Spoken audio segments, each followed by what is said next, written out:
On behalf of HR Downloads, thank you for joining us for our webinar on toxic behavior in the workplace. We will cover key considerations all employers should be thinking about when addressing toxic behavior in the workplace. Throughout the webinar, we will provide attendees with value-added tips and solutions for identifying, addressing, and solving toxic workplace behavior. In today's webinar, we will discuss the impact of toxic behaviors and why you want to address them today. We will explore ways to prevent toxic behavior from occurring and solutions once toxic behavior has already developed. Specifically, we will discuss what toxic behavior is and how to identify different types of toxic behavior, how toxic behavior impacts an organization, how to prevent toxic behavior from starting in the first place, and how to put a stop to toxic behavior once it's already a problem. Our presenter today is Sharon Bunce. As a senior advisor with HR Downloads, Sharon has extensive experience working closely with our clients on addressing key HR issues. She has worked closely with hundreds of HR Downloads clients to develop customized solutions to address current organizational needs, including building specific training requirements and developing policies and practices that reflect the client's unique environment. At HR Downloads, we believe that having an actionable plan to implement new concepts is just as important as knowledge itself. To support your HR activities, we are offering a toolkit of free resources to all registrants to help handle issues that we will outline over the course of this webinar. Following today's presentation, we will issue a free downloadable toolkit which includes a code of conduct and a coaching template. I also want to inform all attendees that if you have any questions throughout today's presentation, please ask them in the question and answer box to the right of your screen. Now, without further ado, I would like to introduce our presenter and Senior HR Advisor, Sharon Bunce. Thank you, Neil, and welcome everyone. Toxic behavior is a type of counterproductive work behavior that is characterized as the voluntary actions that violate established workplace norms, policies, or internal rules. When toxic behavior is either encouraged or widespread within an organization, it can result in a poisoned work environment. This kind of environment develops as a result of toxic behavior, impeding the smooth functioning or the organization and its members. The relationship between toxic behavior and a poisoned work environment is shared, meaning that although it's the accumulation of toxic behaviors that initially poisons the work environment, once that environment is poisoned, it has the potential to cause more toxic behaviors to develop among its employees. There are a number of reasons that toxic behavior might develop.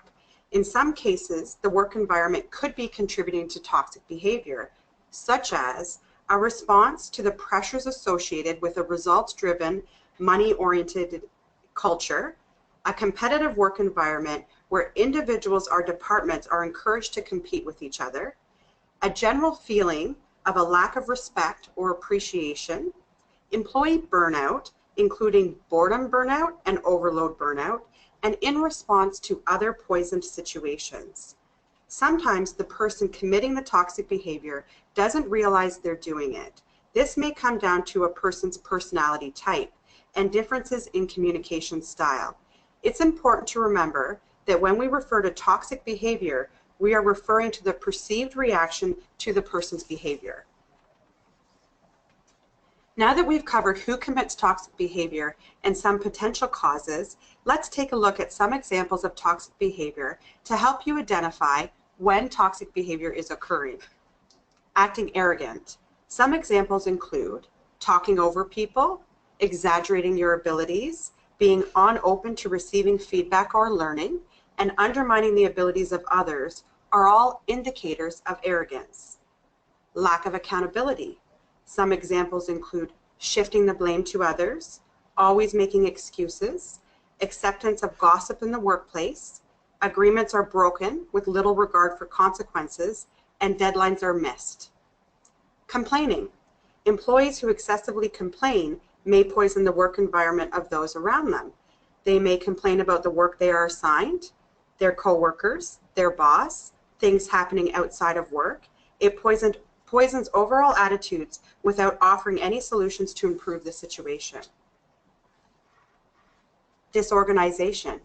Disorganization becomes toxic work behavior when it affects the work output of the person who is disorganized or the work output of the people around that person.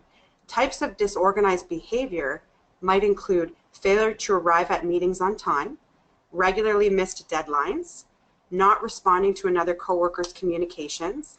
This might even extend as far as leaving workspaces or shared spaces untidy or unclean. Favoritism.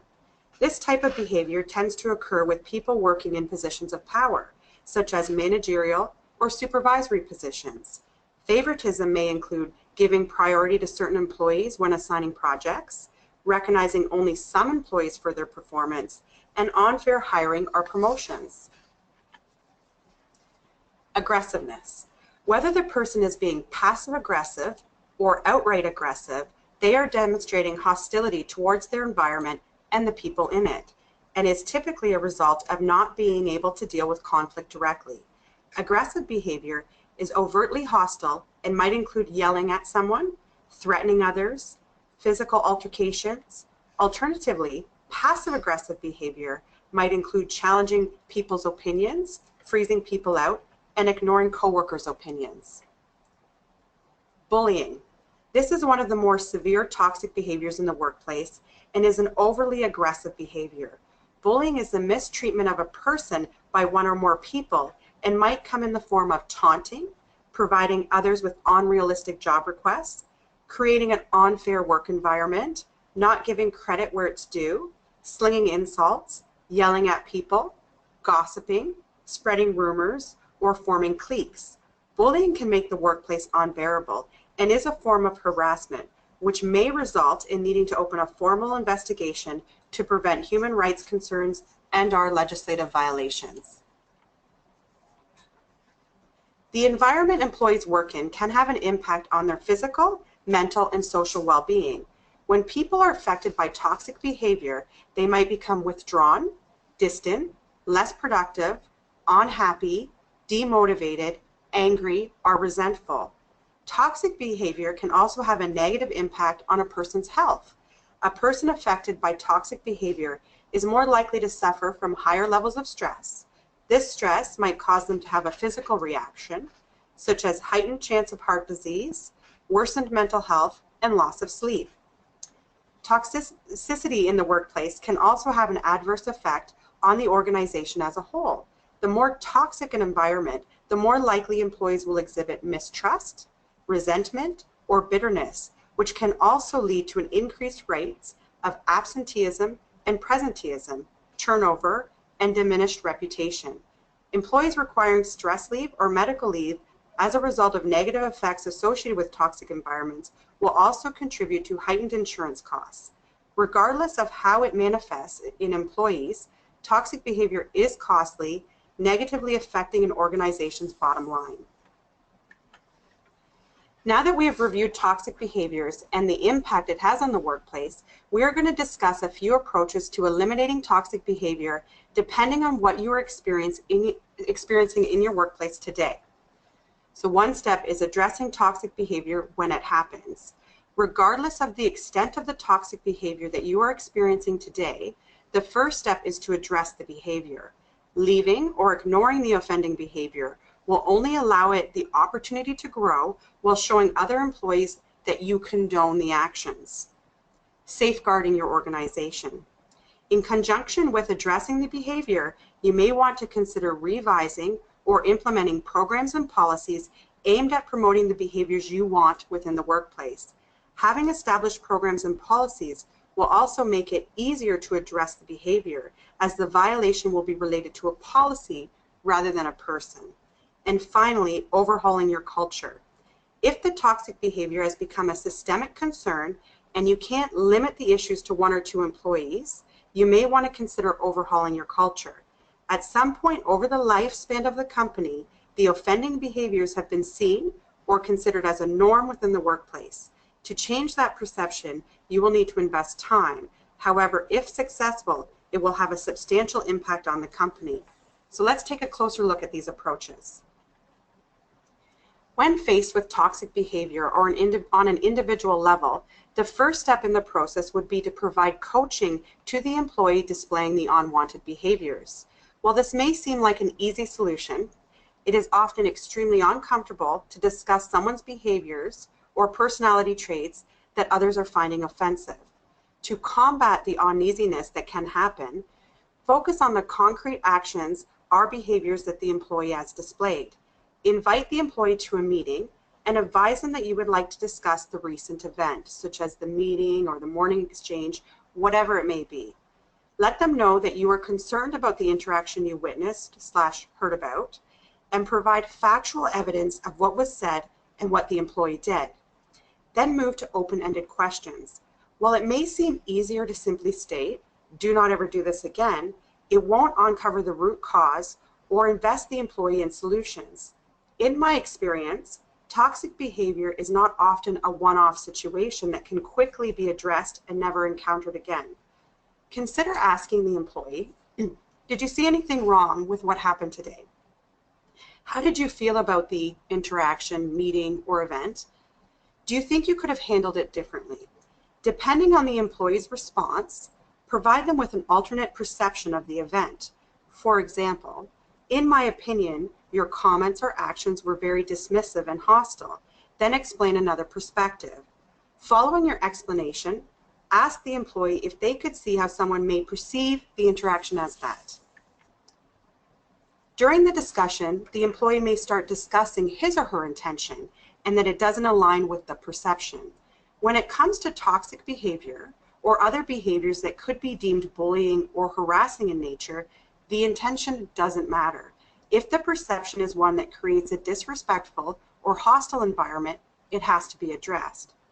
At this stage, it is the perfect opportunity to move to a supportive and solution-building phase with the employee. Advise the employee that you believe they did not intend to cause concern and that it is your intention through this conversation to discuss why it happened and to build solutions to prevent it from happening in the future. Work with the employee to determine the root cause. Part of getting to the root of the person's toxic behavior involves determining whether they are acting out or acting up. Acting out is the unconscious response of a person to an environmental triggers. A person who is acting out is really displaying a natural defense mechanism in response to something in their environment. This kind of behavior might arise from fear, anxiety, or an inability to cope. Alternatively, acting up refers to the conscious or intentional display of behavior. Acting up is more typically aligned with what is commonly referred to as misbehaving. When a person is acting up, they are intentionally engaging in an unacceptable behavior. This might be triggered by frustration, anger, stress, or resentment. If they are unconsciously reacting to the environment, work with them to identify what the trigger is. And if they are intentionally responding to a trigger, work with them to identify what sets them off. In either case, it is important to identify why they are behaving in a way that's toxic so that the solution you present actually addresses the issue. For example, if the employee indicates that they are having issues handling frustration and felt very frustrated in the recent interaction, build acceptable responses, even if one of those responses might mean ending a conversation and starting it up again later. Ultimately, in your coaching efforts, you want to see the employee display a level of concern and an interest in addressing the behaviors. Do not be put off if the first response is argumentative or non-responsive. Instead, politely end the conversation. Advise the employee that you are there to provide coaching, and currently you do not feel as though the employee is open or receptive to having a discussion, that the situation and concern needs to be addressed. However, they need to participate. End the meeting and reschedule it for either later in the day or the next day. If the employee continues to be hostile and non-responsive, I would advise moving to a progressive discipline approach. This will require you to assign the responsibility to the employee and set clear expectations. In the disciplinary letter, ensure that you outline the next step of discipline should the behavior continue and that you are available to provide coaching and support. Consider adding to the start of the letter your attempt to provide coaching. However, based on the employee's response, you have no choice but to progress to discipline. Unfortunately, if these behaviors continue, you will want to reevaluate the long-term success of the employee within the company. While you are addressing the toxic behavior, you may also want to consider safeguarding your organization from these behaviors continuing. Over the next few slides, we're going to discuss 3 lines of defense: holding everyone accountable, revising or creating a code of conduct, and giving employees the support to address toxic behavior. Depending on your workplace, this may only require you to refresh employees on your already established practices, or it may mean building new practices and training employees on what those are. The absolute most important thing in stopping toxic behavior is to hold everyone in the organization accountable. No person is exempt, regardless of their position within the company, including CEOs, managers, full-time, part-time, or volunteers. Accountability means having responsibility to both refrain from engaging in toxic behavior while also preventing, reporting, addressing, and otherwise stopping toxic behavior. To promote accountability within the workplace, the following must be met. Never reprimand a person for bringing forward a concern regarding toxic behavior. Make it clear through continuous reinforcement that toxic behavior is never acceptable. Encourage respect in the workplace through positive reinforcement, and reinforce that it's everyone's corporate and cultural duty to prevent and stop toxic behaviors. Although everyone should be holding each other accountable, leadership plays one of the most important roles in preventing toxic behavior. Leadership must set the tone for the rest of the organization by adhering to the company's policies and procedures while also championing the company's organizational values. In other words, they must lead by example. So realistically, how do we as HR professionals make this happen? To do this, reach out to the highest person available to you to lay the groundwork. Your CEO or general manager is ideal. You'll also want to talk to your managers. Explain to them what is needed from their end to help eliminate toxic behavior.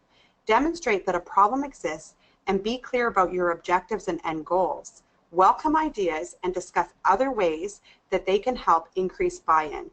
As a driver of change in your organization, it's imperative you be willing to coach and address toxic behaviors displayed by management and our senior leadership.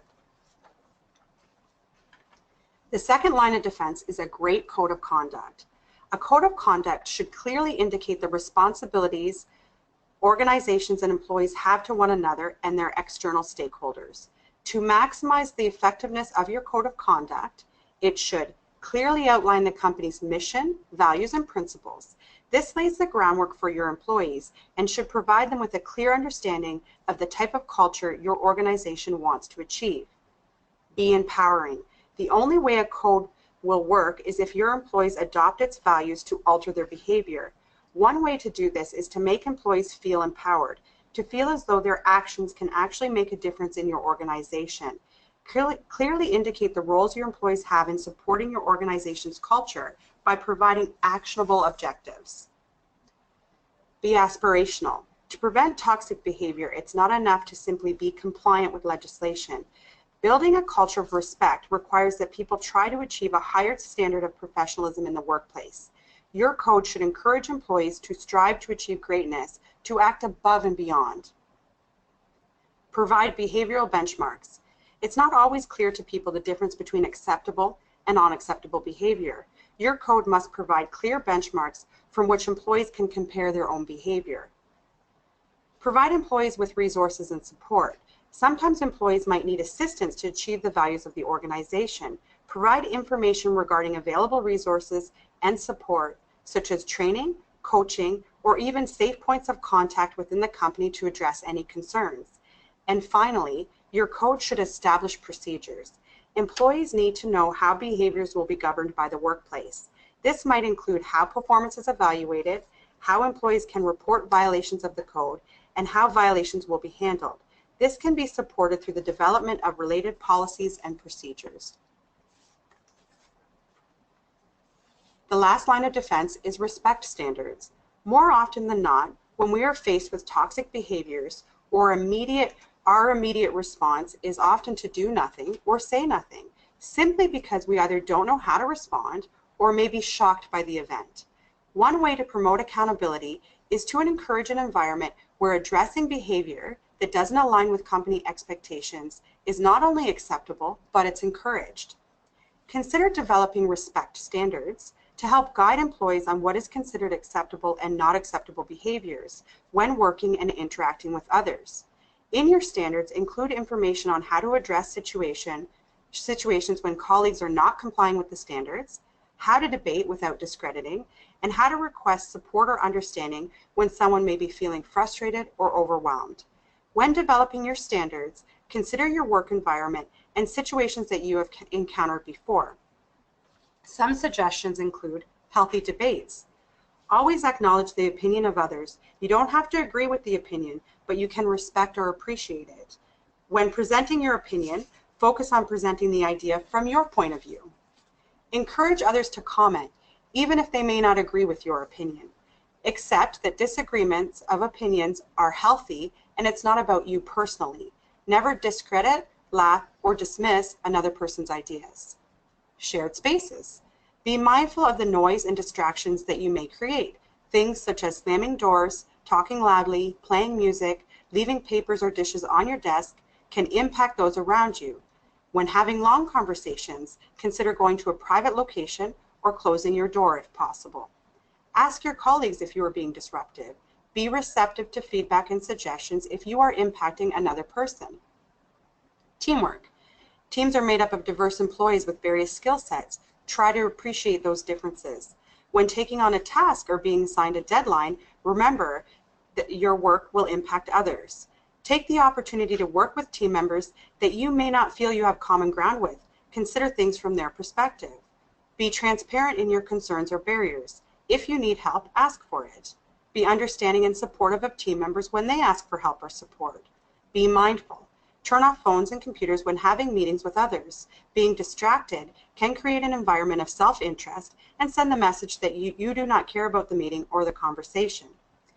Incorporate a section on responding when someone is not complying with the respect standards, the conversation that may happen, and the approach that both the presenter and receiver should take. Having it clearly written out provides employees the support to address their concerns, but also takes away the pressure of knowing what they should or should not say. If you feel that toxic behaviors have become a larger concern than just addressing behaviors with one or two employees, it may be time to look at overhauling or redefining your culture. Certain aspects of your company's culture are largely permanent. You don't have to say or impact on where you're located, nor do you have a say on the common standards found within your particular industry. However, you do have a say on how your employees behave within their environment and along what values. To change your culture, it will require a larger time commitment, and it could be its own webinar. Today, I will just focus on addressing some of the starting points. Start by identifying where your culture currently stands and where you want it to go by identifying the cornerstone values from which your organization should operate. Answer the following questions to assist you in getting started. What is important at our company? What is unique about working here? What values or behaviors do we want to keep or grow? What behaviors do we want to stop? How do we contribute to the current environment? The goal should be to establish cornerstone values that will be incorporated into everything you do, from how you recruit, onboard, manage, recognize, and coach employees. Those values should become a living element of the company. One way to gain buy-in is to conduct a focus group, including members of your senior leadership team. Instruct each person to write down 3 or 4 answers to the questions we just discussed. As a group, discuss the answers to determine a list or consensus of where you want to go. The end goal should be to establish a list of 7 or 8 values that you will provide to the remaining employees with the intention of narrowing this down to 3 or 4 company values. Allowing employees to contribute into the selection not only increases buy-in, but starts to establish transparent communication, value, and employee engagement. This can be done in focus groups or through employee surveys. Once you have established the company values, it will be time to create the required behavioral competencies that reflect the values and establish clear indicators on how and when the value is achieved. These competencies should be incorporated into everything from job descriptions to job postings, performance tools, and policies.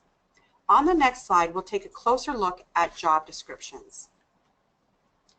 When you incorporate certain competencies into your job descriptions, you increase your chances of hiring people who already exhibit those kinds of behaviors by immediately setting the standard of a respectful work environment. Take a look at our job description generator for a list of possible competencies and the indicators that are associated with those competencies. Once you have selected your competencies, it's important to regularly reinforce them. This can be done either formally or informally through regular performance management and coaching. Types of reinforcement include providing feedback during one-on-one meetings, establishing goals together, regularly checking in on employees' progress, and providing constructive feedback.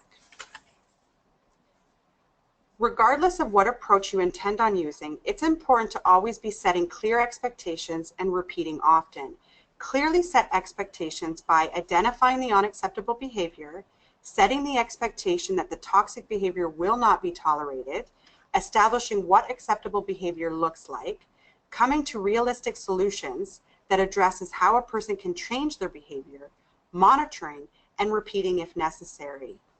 Thank you for attending today's webinar. I am going to pass it over to Neil for a portion and answer any questions that may have come through while we were discussing. The topics covered in today's webinar can be supported with HR Download services. We understand that you have a vision for your organization and we can help you get there. Recommended services based on today's presentation include online training. With over 150 courses, online training provides many options for professional development at your organization. Our online training tool also provides certificates, tracking, and notifications to the administrator when courses are complete, making organizations simpler. Survey Architect. With Survey Architect, you can administer a 360-degree feedback survey to help identify instances of toxic behavior among your employees in a confidential manner. Survey templates can be administered in French or English and can be fully tailored to suit your organization's brand and specific needs. Job Description Generator.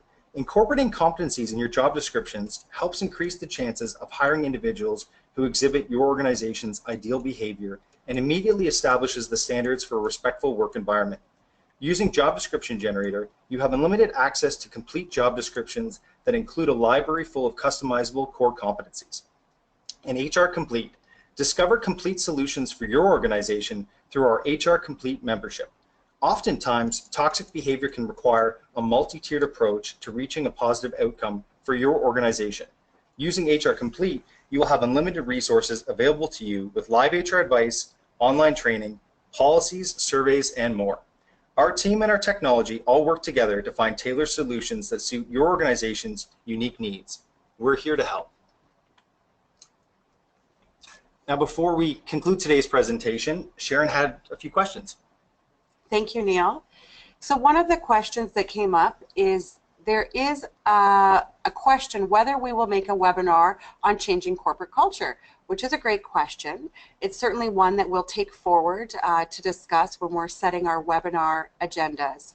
Now, we do have a training module within our training platform on organizational culture that talks about assessing your culture and making changes. In addition, if you do have advisory services, at any time you can call or reach me through advisory services and we can discuss what's happening within your work environment and work on a plan for addressing it. There are a lot of questions that are also coming up wondering where this presentation is going to be available, and I think that might be a Neil answer. So for the sake of time, we would like to conclude today's presentation. Everyone will receive a replay of this webinar and a toolkit within the next week. On a final note, I'd like to give a big thank you to our presenter Sharon, and an even bigger thank you to all of you for joining us today. We hope to see you back for our next webinar. Stay tuned in to HR Downloads on social media for our next webinar announcement and more content you can trust.